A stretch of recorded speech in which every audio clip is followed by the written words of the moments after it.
Were high as Sikhala supporters clashed with Nelson Chamisa's Blue Movement during the burial of slain More Blessing Ali at Zororo Park Cemetery in Chitungwiza.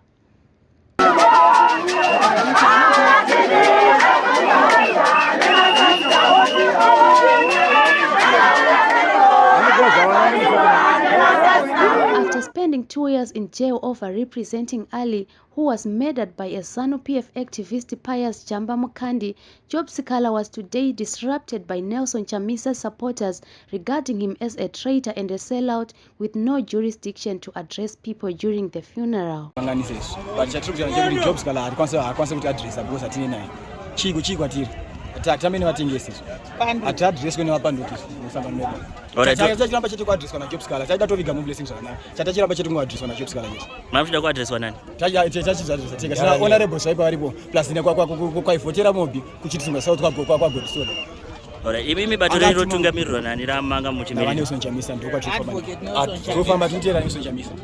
Former Zengeza West legislator Sikhala, addressing the media, said that he had no energy to respond on what he regarded as diabolic behavior to display at a funeral.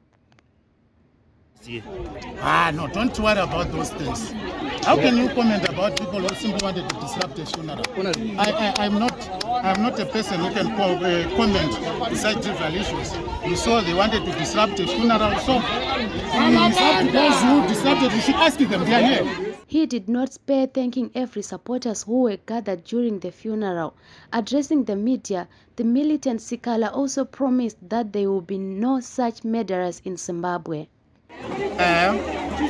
No, what I've said and simply just addressed the press about was to thank all Zimbabweans who have been with the Ali family during the difficult period when More Blessing Ali was not able to be buried.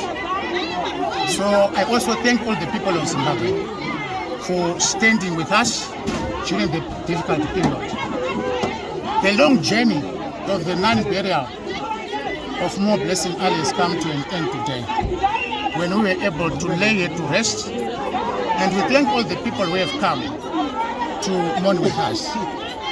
We also thank you, members of the media, for the role that you played during the period of the crisis which Zimbabwe was confronting over the death of More Blessing Ali. But the lesson that we must learn is that not again shall we lose any Zimbabwean in whatever circumstances where our people could be assassinated either for their social, political, or economic beliefs. We hope that this will be the last event when the people of Zimbabwe will witness this. So, in short, she has been our heroine. But in 1898, Bianyanda was assassinated and murdered by the colonialists. She said that the bones shall one day rise for the freedom of the people of Zimbabwe. The bones of More Blessing Ali that we have laid to rest today shall rise for the people of Zimbabwe. This will come to be fulfilled. To the family, the procession was emotional as Ali's remains were laid to rest with unanswered questions on how the whole ordeal happened.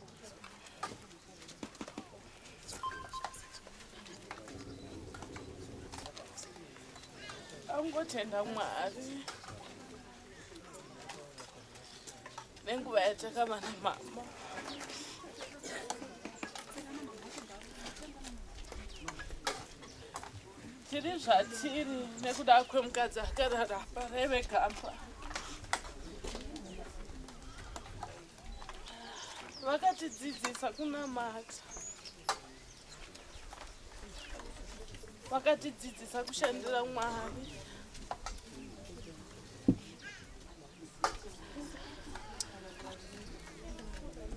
Toda kuvatenda amai.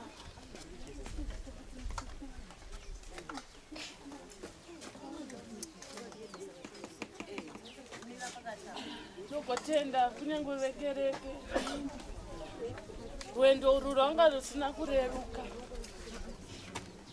asi ndokutendai vana baba nesapoti yenyu, maimira nesu. Ndokutendai vana sekuru nekumira nesu. Ngoti Mwari werugare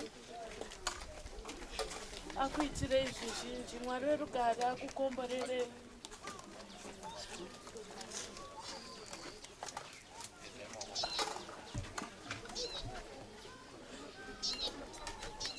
Nobona tine mubvunzo yakawanda. Ndakataura namama musi wa24 taura nezvekumundo. Tanzi havamwene tinosangana mangwana tichienda kumunda. Hana uziva kuti kwaitova kupedzisira kutaura navo. Saka zvaigona kuti timanikidze nguva yedu nekuti nguva ndeyanayo yaMwari.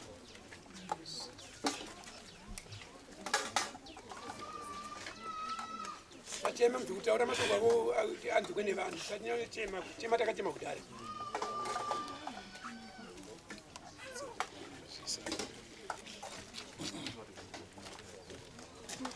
kuti mama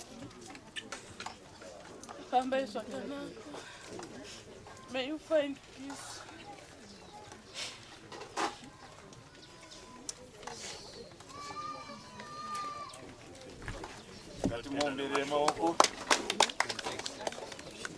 Her father was speechless without any traceable memories during his daughter's last days.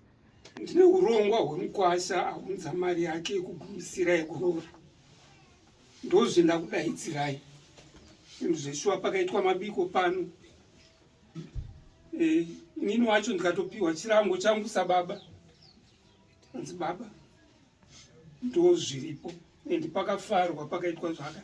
Mukwasha ani zvaakanga atendera amai vake, tikatorwa mafotos aya pamitiyo. Musi wacho iwo kungoti foni yendandinayo ndingadaenda kuratidzai mafotos acho. Ndakabirwa foni iyoyo handichina pandoranga riri zuva rekutaura naMoblessing, handina kuzomuonazve.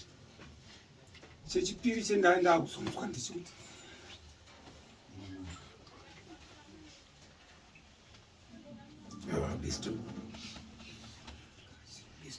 Sure, ngati pindei munguva yekunamata.